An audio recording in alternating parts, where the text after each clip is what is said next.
नमस्कार दर्शक बंधु मु प्रदीप आपण मानक स्वागत करुच्ची आज आउ एक नुआ भिडियो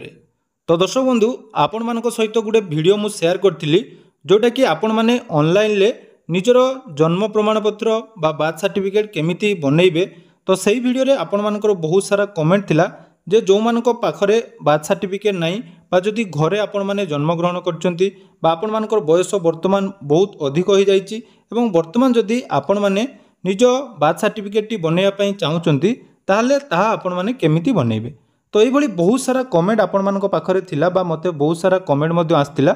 जे बार्थ सर्टिफिकेट ऑनलाइन ले जो माने वर्तमान बनई दउचंदी बा जो मानक पाखरे रजिस्ट्रेशन नंबर अछि बा आपण मानकर डिस्चार्ज सर्टिफिकेट अछि से माने ताकू व्यवहार करी नुआ बार्थ सर्टिफिकेट ऑनलाइन ले आवेदन कर दउचंती किंतु जो माने दीर्घ दिन धरी बार्थ सर्टिफिकेट आवेदन करि नांती बा विशेष करी जो माने घरे जन्म होउचंती सेही पिला मानकर बार्थ सर्टिफिकेट केमिति बनै जिवो। आसंतु आजिर ई भिडियो रे मु आपण माने कर जो डाउट टी रहउची जे बार्थ सर्टिफिकेट जो माने घर जन्म होउचंती ता केमिति बनइबे एवं जो मानकर बयस वर्तमान बहुत अधिक हो जाइछि जेमिति कि 10 रु 20 वर्ष हो जाइछि बा ताठारु भी मध्य अधिक हो जाइछि ताले सेमाने जदि वर्तमान बार्थ सर्टिफिकेट बनइबे तो तार कोन रहिछि प्रोसीजर पूरा संपूर्ण डिटेल्स आपण मानक सहित मु शेयर करिवि। बहुत इंपोर्टेंट वीडियो रहिबो तेणु वीडियो को जमारू स्किप न करी प्रथम रु शेष पर्यंत देखिबे। ता पूर्वरु जदि चैनल को प्रथम दर विजिट करतुबे वीडियो को लाइक करिवे चैनल को सब्सक्राइब करबा सहित पाखरे तिबा बेल आइकन को क्लिक करी ऑल ले सेट कर देबे जहाँद्वारा कि बहुत सारा इनफॉरमेशन आपण माने आम चैनल माध्यम रे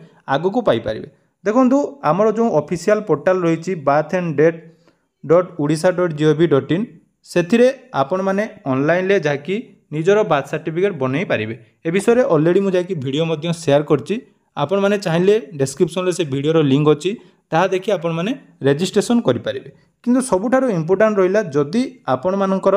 वर्तमान बयस अधिक हो जाइछि एवं बार्थ सर्टिफिकेट बनइया पई चाहूचंती ताहले ताहा केमिति बनइबे। देखंतु हमर जो गाइडलाइन रहिछि बा आपण मानकर जो रहिछि प्रोसेस हमर the registration of birth and death act 1969 अनुसार आपण मानकर एठी क्लियरली मेंशन करा जाइछि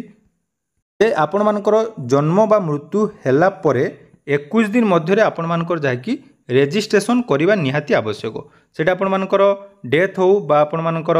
जदि नुआ जन्म ग्रहण करचंदी बा को पिला जदि जन्म होची ताले 21 दिन मध्य रे आपण मानकर कोन हबो ना रजिस्ट्रेशन टी करिबा निहाती दरकार एवं रजिस्ट्रेशन कला परे आपण मानकर जो रजिस्ट्रेशन नंबर टी आसे से रजिस्ट्रेशन नंबर को यूज करी आपण माने कोन करंती ना निजर जोटा कि बार्थ सर्टिफिकेट बा डेथ सर्टिफिकेट बनई पारंती। किंतु बहुत दिन धरी जदि आपण मानकर बार्थ सर्टिफिकेट वर्तमान सुधा नाही ताले केमिति आपण माने बार्थ सर्टिफिकेट पाइबे। तो यार मध्य बहुत सारा रूल रेगुलेशन रही से प्रथमे जानिबा जे आपण मानकर घर जन्म ग्रहण करथिले केमिति बार्थ सर्टिफिकेट बनइबे एवं तापरे मु आपण मानकु डिटेल्स कहि देबी जदि आपण मानकर पूर्वरु बार्थ सर्टिफिकेट नाही ताले वर्तमान नुआ करी केमिति बार्थ सर्टिफिकेट बनइबे। तो देखंतु 21 दिन मध्य जदि आपण मानकर रजिस्ट्रेशन टी न होउची बा वर्तमान तो आपण माने जानिथिबे रजिस्ट्रेशन पिला जन्म होला परे तांकर ऑटोमेटिक जाकी रजिस्ट्रेशन कर दिया जाउची किंतु जदि आपण मानकर रजिस्ट्रेशन होउ नाही ताहले एठी आपण माने कोन करिवे ना आपण मानको पई बहुत सारा ऑप्शन रहिछि। तो से ऑप्शन गुडी को आपण मानकु डिटेल्स जानिया पई पड़िबो एवं डिटेल्स जानिला परे आपण माने जाकी रजिस्ट्रेशन करिवे केमिति तार प्रोसीजर कोन रहिछि सब डिटेल्स आपण माने जानि पारिबे। सर्वप्रथमे देखंतु आपण मानकर जो मानकर रजिस्ट्रेशन हेइ नाही तो सेमानकु कोन करिया पई पड़िबो जे आपण मानकर स्थानीय रजिस्टर कार्यालय जोटा कि रहिछि जन्म मृत्यु पंजीकरण कार्यालय समस्त जोटा कि ब्लॉक रे बा समस्त डिस्ट्रिक्ट रे रहिछि सेठी आपण मानकु विजिट करिया पई पड़िबो नले आपण मानकर कोन करिया पई पड़िबो ना एई जो प्रोसेस टी आपण मानकु मु वर्तमान कहूची यार संपूर्ण प्रोसेस आपण मानकर ऑफलाइन ले ही हबो एथिरे आपण मानकर कोनोसी ऑनलाइन प्रोसेस नहीं अर्थात आपण माने ऑनलाइन ले किछि भी काम करि परिबे नाही। तेणु देखंतु प्रथमे आपण माने केमिति आवेदन करिवे ना इहा पई आपण मानकर गुटिए फॉर्म रहिछि जो फॉर्म आपण माने रजिस्टर ऑफिस बा किबा ऑनलाइन लो डाउनलोड करि परिबे से फॉर्म मध्ये मु आपण मानकु देखै देबी। तो सेही फॉर्म को नै आपण मानकु कोन करिया पई पड़िबो तो ता पई आपण मानकु कोन करिया पई पड़िबो ना गुटे एफिडेविट तयारी करिया पई पड़िबो। तो जो मानकर 1 वर्ष रु ऊर्ध्व हो जाइछि तो सेमानकर जदि बार्थ सर्टिफिकेट आपण माने करिया पई चाहउचंती ताले आपण मानकर गुटे एफिडेविट करिवे जोटा कि नोटारी द्वारा प्रमाणपत्र रहिबो एवं जोंथिरे आपणक जन्म तारीख जन्म स्थान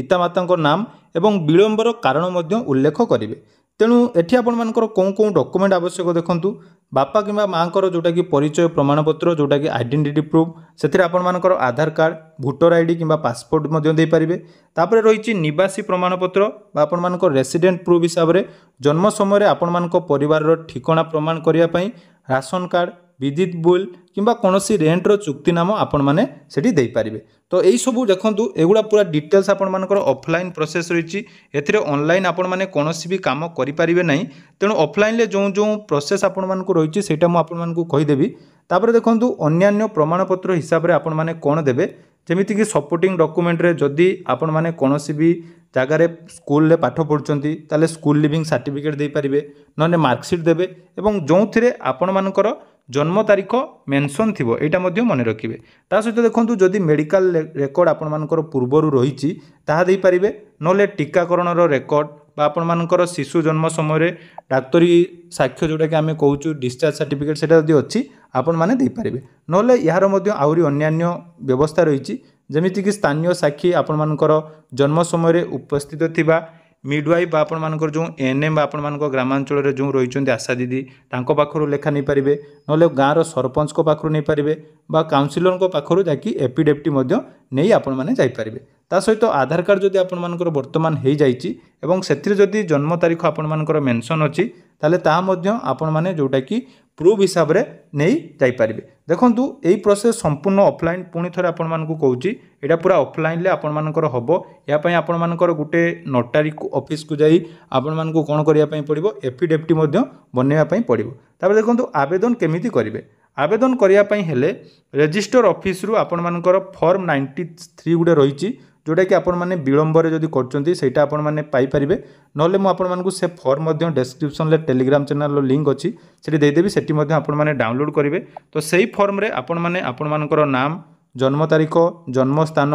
पितामाता नाम और ठिकाना ता सहित विलंबर कारण मध्य दर्शाइबे। ता सहित डॉक्यूमेंट आपण मानकर जोटा कि मु पूर्वरु कहली आपण माने जो जो आवश्यक डॉक्यूमेंट ता सहित सब डॉक्यूमेंट एवं फॉर्म आपण माने रजिस्टर